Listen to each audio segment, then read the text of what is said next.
Hello नमस्कार, जय हिंद, वंदे मातरम। आप देख रहे हैं जियो न्यूज और हम आपके लिए लेकर आए हैं देश दुनिया की, आपके राज्य शहर की सिलेक्टेड काम की फटाफट बड़ी खबरें। लेकिन उससे पहले यदि आपने हमारे चैनल को सब्सक्राइब नहीं किया है तो चैनल को सब्सक्राइब करके बेल नोटिफिकेशन ऑन करें और इस वीडियो को ज्यादा से ज्यादा लाइक और शेयर करें। बड़ी खबरें देखने से पहले आपके लिए आज का सवाल, भारत का सबसे बड़ा मरुस्थल कौन सा है? ऑप्शन ए थार मरुस्थल, ऑप्शन बी लद्दाख मरुस्थल, ऑप्शन सी कच्छ का रण, ऑप्शन डी स्पीति मरुस्थल। इस सवाल का जवाब हमें कमेंट करें और आप किस राज्य और शहर की ज्यादा खबरें देखना चाहते हैं हमें कमेंट करके बताएं ताकि हम आपके राज्य शहर की ज्यादा खबरें दिखा सकें। चलिए अब देखते हैं आज की फटाफट बड़ी खबरें।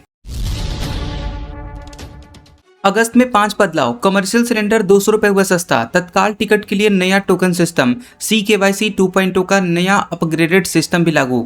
1 अगस्त 2026 से कमर्शियल सिलेंडर औसतन 200 रुपए तक सस्ता हो गया है। वहीं तत्काल ट्रेन बुकिंग नियम और CKYC के नियम बदल गए हैं। इसके अलावा 3 से 5 अगस्त को होने वाली RBI की मीटिंग में नई ब्याज दरों पर फैसले लिया जाएगा, जिसका आपकी EMI पर असर पड़ सकता है। तो चलिए अब एक एक करके देख लेते हैं कि कौन कौन से 5 बड़े बदलाव हो रहे हैं। सबसे पहला बदलाव गैस सिलेंडर को लेकर हो रहा है। तेल कंपनियों ने कमर्शियल गैस सिलेंडर औसतन 180 रुपए तक सस्ता कर दिया है। दिल्ली में इसकी कीमत 2,930 रुपए हो गई है और पहले ये 3,113 रुपए 50 पैसे में मिल रहा था।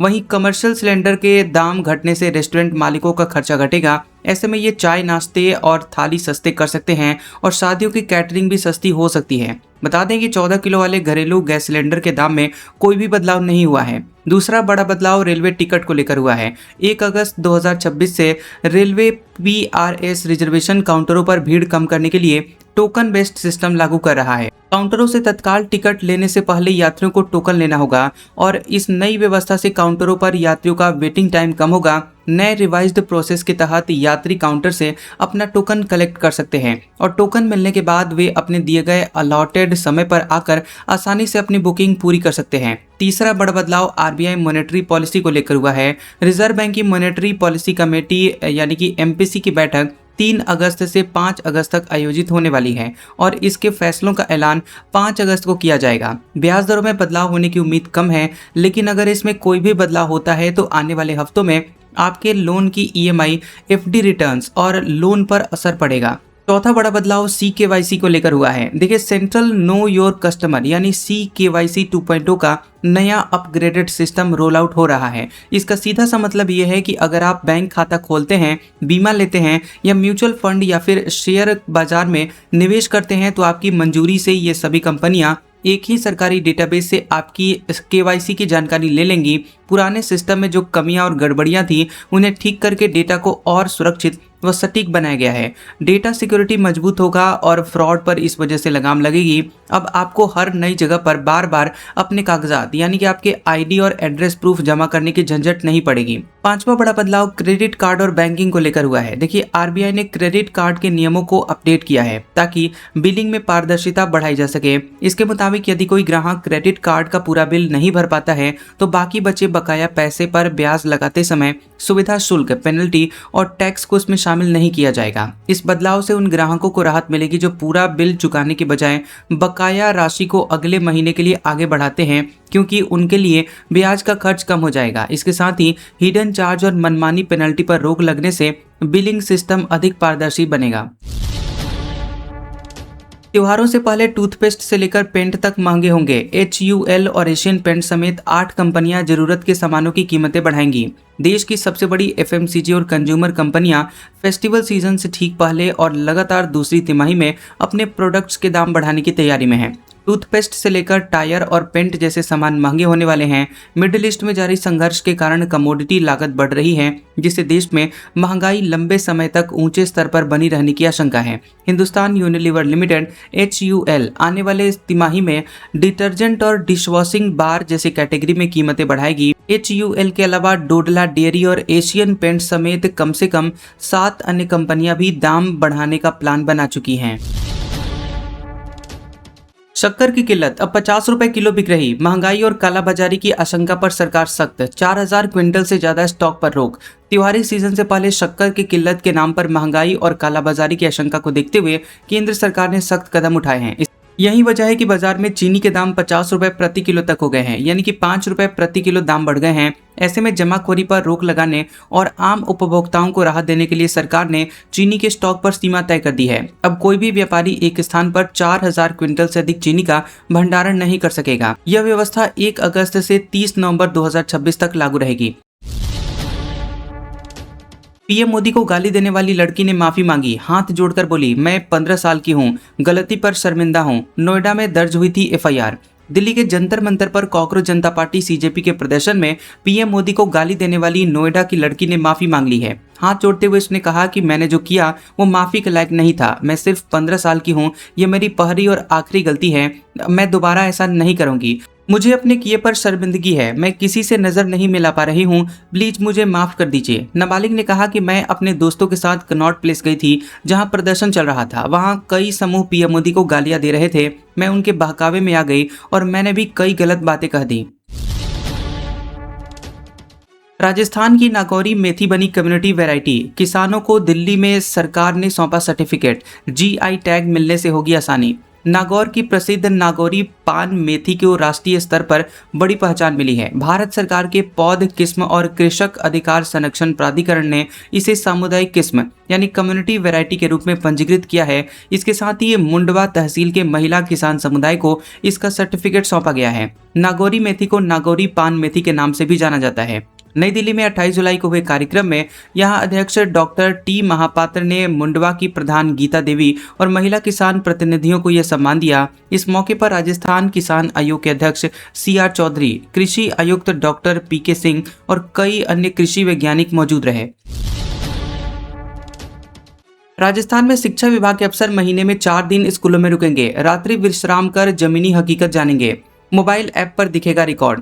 खबर है कि राजस्थान में शिक्षा के स्तर में सुधार लाने के लिए अब महीने में 4 दिन PEEO से लेकर संयुक्त निदेशक तक सरकारी स्कूलों में रात्रि विश्राम करेंगे। स्कूलों में अधिकारियों के रुकने का समय शाम के 6 बजे से अगले दिन सुबह 6 बजे तक रहेगा। इसके आदेश माध्यमिक शिक्षा निदेशालय ने जारी कर दिए हैं। यह कार्यक्रम राजशाला संबलन मोबाइल एप्लीकेशन के तहत होगा। विभागीय अधिकारियों का मानना है कि इससे अधिकारी संबंधित स्कूलों की जमीनी हकीकत जान सकेंगे और अभिभावकों से भी सीधे बातचीत कर सकेंगे। इसके साथ ही शिक्षकों, बच्चों की दिनचर्या और शैक्षणिक व्यवस्था की वास्तविक स्थिति भी सामने आएगी। टोंक जिले में भी करीब 1500 स्कूल हैं और यहाँ विभागीय अधिकारियों के रात्रि विश्राम करने से शैक्षणिक समस्याओं के समाधान की संभावना है। पीएम मोदी बोले, पहले एयरपोर्ट के नाम एक परिवार पर थे, हमने परंपरा बदली, भारत आज दुनिया का सबसे बड़ा स्टार्टअप हब बना। पीएम मोदी ने अमरावती में कहा कि देश में पहले एयरपोर्ट के नाम एक ही परिवार के नाम पर होते थे, लेकिन हमारी सरकार ने इस परंपरा को बदल दिया। हमने अयोध्या में एयरपोर्ट का नाम वाल्मीकि के नाम से जोड़ा, पंजाब में एयरपोर्ट का नाम संत रविदास जी के नाम पर रखा, अमरावती में एयरपोर्ट का नाम श्री अल्लूरी सीताराम राजू के नाम पर रखा है। पीएम मोदी ने यहां भोगपुरम एयरपोर्ट समेत 18,000 करोड़ रुपए के प्रोजेक्ट्स का उद्घाटन और शिलान्यास किया। इसके बाद वो मैसूर गए। यहां उन्होंने स्वामी विवेकानंद सांस्कृतिक युवा केंद्र विवेक स्मारक का उद्घाटन किया। उन्होंने कहा कि भारत का युवा जो पहले जंजीरों में था आज आगे बढ़ रहा है। युवाओं की वजह से भारत आज दुनिया का सबसे बड़ा स्टार्टअप हब बन चुका है। एथेनॉल से पेट्रोल पर 30 रुपए प्रति लीटर की बचत हुई, सरकार ने किया दावा। कहा ब्लेंडिंग न होती तो दिल्ली में 125 रुपए प्रति लीटर मिलता पेट्रोल, अभी 102 रुपए में मिल रहा है। क्रूड ऑयल की कीमतें जब अंतर्राष्ट्रीय बाजार में $135 प्रति बैरल के स्तर पर पहुंच गई थी, तब अगर तेल कंपनियों ने पेट्रोल में इथेनॉल की ब्लेंडिंग ना की होती तो दिल्ली में पेट्रोल का भाव लगभग 125 रुपए प्रति लीटर पहुंच गया होता। वहीं पेट्रोलियम मंत्रालय ने एथेनॉल प्रोग्राम की लागत, खाद्य सुरक्षा पर असर और टैक्स पेयर्स की सब्सिडी से जुड़े दावों का जवाब देते हुए ये बात कही है। मंत्रालय ने स्पष्ट किया है कि संकट के समय पर इस प्रोग्राम की वजह से पेट्रोल पर प्रति लीटर लगभग 30 रुपए की बचत हुई है। 31 जुलाई तक 5.9 करोड़ ITR फाइल हुए। 2025-26 के लिए इनकम टैक्स रिटर्न भरने की डेडलाइन खत्म। अब 5,000 रुपए तक लेट फीस लगेगी। वित्त वर्ष 2025-26 के लिए बिना किसी पेनल्टी और ब्याज के इनकम टैक्स रिटर्न यानी ITR फाइल करने की आखिरी तारीख 31 जुलाई निकल गई है। इनकम टैक्स डिपार्टमेंट के मुताबिक इस डेडलाइन यानी 31 जुलाई तक देश में 5.9 करोड़ से अधिक टैक्स पेयर्स अपने ITR जमा कर चुके हैं और ये समय सीमा उन व्यक्तिगत टैक्स पेयर्स ITR और ITR2 के लिए थी, जिन्हें अपने खातों का ऑडिट कराने की आवश्यकता नहीं होती है। नेतन्याहू की मुश्किल, ट्रंप को खुश करें या कुर्सी बचाएं। गाजा से सेना हटाने के फैसले पर इजरायल में विरोध। 2 महीने बाद चुनाव हैं। अमेरिकी राष्ट्रपति डोनाल्ड ट्रंप ने 30 जुलाई को दावा किया कि गाजा को लेकर ऐतिहासिक समझौता हो गया है। हमास हथियार छोड़ने को तैयार हो गया है। इसके साथ ही इजरायली सेना भी गाजा से पीछे हट जाएगी। ट्रंप के ऐलान के बाद से सवाल पूछे जाने लगे हैं कि क्या इजरायल सच में गाजा से अपनी सेना हटा लेगा। यही शर्त अब इजरायल की राजनीति में सबसे बड़े विवाद की वजह बन गई है। इजरायल में कई नेता और वहां का मीडिया इस समझौते को लेकर नाराज हैं। एक तरफ ट्रंप दावा कर रहे हैं कि इजरायल इस समझौते से बेहद खुश है, दूसरी तरफ इजरायल ने अब तक इसे लेकर कोई आधिकारिक बयान नहीं दिया है। रिपोर्ट, अमेरिका इजरायल इस हफ्ते ईरान पर हमला कर सकते हैं। बिजली प्लांट, रिफाइनरी निशाने पर होंगे। ट्रंप बोले, ईरान पर भरोसा खत्म हो रहा है। अमेरिका और इजरायल ईरान के ऊर्जा ढांचे पर बड़े हमले की तैयारी कर रहे हैं। CBS न्यूज की रिपोर्ट के मुताबिक इस हफ्ते बिजली संयंत्रों और तेल रिफाइनरियों को निशाना बनाया जा सकता है। इस सैन्य योजना पर कैंप डेविड में हुई ट्रंप की कैबिनेट बैठक में भी चर्चा हुई। बैठक के दौरान ट्रंप ने कहा कि हम ईरान पर बहुत जोरदार हमला करेंगे। उन्होंने ये भी कहा कि अब उन्हें ईरान पर भरोसा नहीं रहा, क्योंकि वे झूठ बोलते हैं, बातचीत की बात करते हैं लेकिन बार बार अपना वादा तोड़ देते हैं। दूसरी तरफ ईरान के एक वरिष्ठ अधिकारी ने कहा कि अगर अमेरिका हम पर हमला करता है तो उसका जवाब पूरी तैयारी के साथ दिया जाएगा। उनके मुताबिक जवाबी कार्रवाई में अमेरिका और इजरायल के अहम सैन्य ठिकानों और बुनियादी ढांचे को निशाना बनाया जाएगा। तेज हवा के कारण पिछड़ा नीरज, सिल्वर जीतने पर खुशी। पिता बोले, पिछले दिनों चोट लगी थी। 85.41 मीटर थ्रो कर भिवानी के यशवीर ने जीता ब्रॉन्ज। खबर है कि ग्लासगो कॉमनवेल्थ गेम्स में जेवलिन थ्रो में नीरज चोपड़ा ने सिल्वर मेडल जीता है। नीरज ने अपने दूसरे प्रयास में 85.83 मीटर का थ्रो कर अपना सीजन बेस्ट दिया है। श्रीलंका के रमेश पथिराजे ने 89.75 मीटर के थ्रो के साथ गोल्ड मेडल जीता है, जबकि भिवानी के यशवीर सिंह ने अपना बेस्ट थ्रो 85.41 मीटर करते हुए ब्रॉन्ज मेडल जीता है। पहली बार बिना सामान के चीन पहुंचे भारतीय व्यापारी। 6 साल बाद भारत तिब्बत ट्रेड शुरू। 2019 से तकलाकोट में छूटा है करोड़ों का माल। खबर है कि उत्तराखंड के लिपुलेख दर्रे से 6 साल बाद भारत तिब्बत परंपरागत व्यापार फिर से शुरू हो गया है और अपने दल में 16 भारतीय व्यापारी और 4 हेल्पर तिब्बत के तकलाकोट मंडी पहुंचे। सीमा पर चीनी प्रशासन ने उनके दस्तावेजों की जांच के बाद उन्हें प्रवेश दिया, जबकि व्यापारियों का सामान अब भी पिथौरागढ़ के गुंजी में रखा हुआ है। वर्ष 2019 से भारतीय व्यापारियों का करोड़ों रुपए का माल भी तकलाकोट में छूटा हुआ है। पंजाब में कांग्रेस वर्कर भिड़े, एक दूसरे से मारपीट, कुर्सियां मारी। प्रभारी बघेल के मुर्दाबाद, चन्नी जिंदाबाद के नारे लगाए। संगरूर में कांग्रेस वर्कर्स में ही भिड़ंत हो गई है। भूपेश बघेल मुर्दाबाद के नारे लगे हैं और एक दूसरे पर कुर्सियां मारी गई हैं और चरणजीत सिंह चन्नी जिंदाबाद के नारे लगाए गए। Coordination committee chairman Vijender Singla का ये विधानसभा क्षेत्र रह चुका है और कैलिफोर्निया रिजॉर्ट में आयोजित कार्यक्रम में वडिंग भट्टल और विजय इंदर सिंगला भी मौजूद थे। इससे पहले शनिवार को ही पटियाला के समाना में कार्यक्रम के दौरान चन्नी समर्थकों ने राजा वडिंग का विरोध कर दिया। उन्होंने वडिंग की होर्डिंग करते हुए चन्नी के समर्थन में जमकर नारेबाजी की और यहां राजा वडिंग ने जैसे ही बोलना शुरू किया तो समर्थकों ने चन्नी के हक में नारेबाजी शुरू कर दी। सड़कों पर पशुओं से हादसों में मुआवजा दिया जाए, सुप्रीम कोर्ट ने कहा। केंद्र और राज्य सरकारें इसके लिए कानूनों में संशोधन करें। सुप्रीम कोर्ट ने सड़कों पर घूम रहे आवारा पशुओं से होने वाले हादसों पर गंभीर चिंता जताई है। कोर्ट ने कहा कि पशुओं को नेशनल हाईवे, सड़कों और गलियों में ही यूं ही नहीं छोड़ सकते।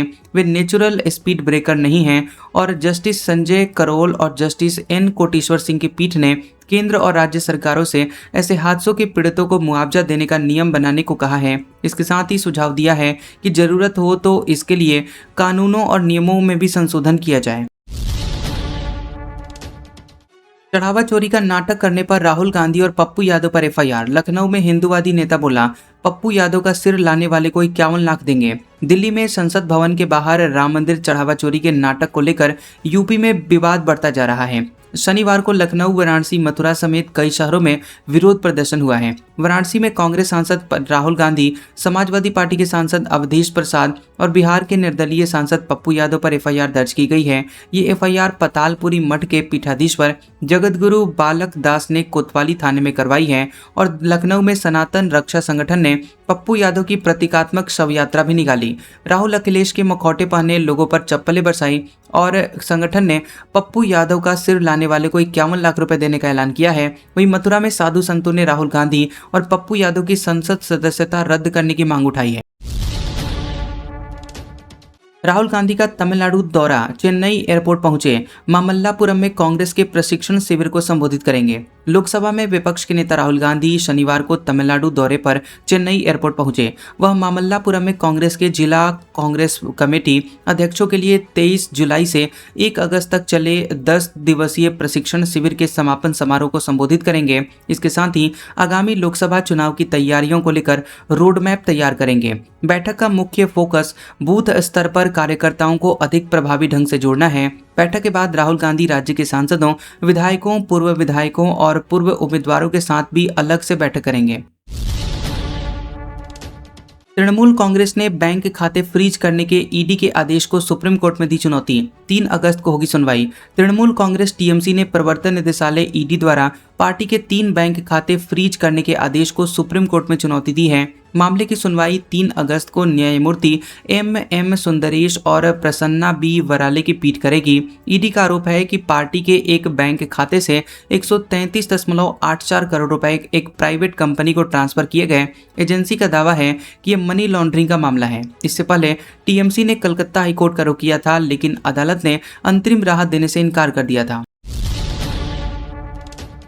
जम्मू कश्मीर के कुलगाम में पहलगाम जैसा हमला, ईंट भट्टे पर आतंकवादियों ने नाम पूछा, 2 हिंदू मजदूरों को गोली मारी, दोनों छत्तीसगढ़ के हैं। बता दें कि दक्षिण कश्मीर के कुलगाम में करीब 8:30 बजे पहलगाम जैसा हमला हो गया। आतंकवादियों ने ईंट भट्टे पर काम कर रहे 2 हिंदू मजदूरों को नाम पूछकर गोली मार दी। पुलिस ने यह जानकारी मौके पर मौजूद दूसरे मजदूरों ने दी है। वहीं दोनों मजदूर छत्तीसगढ़ के रहने वाले हैं।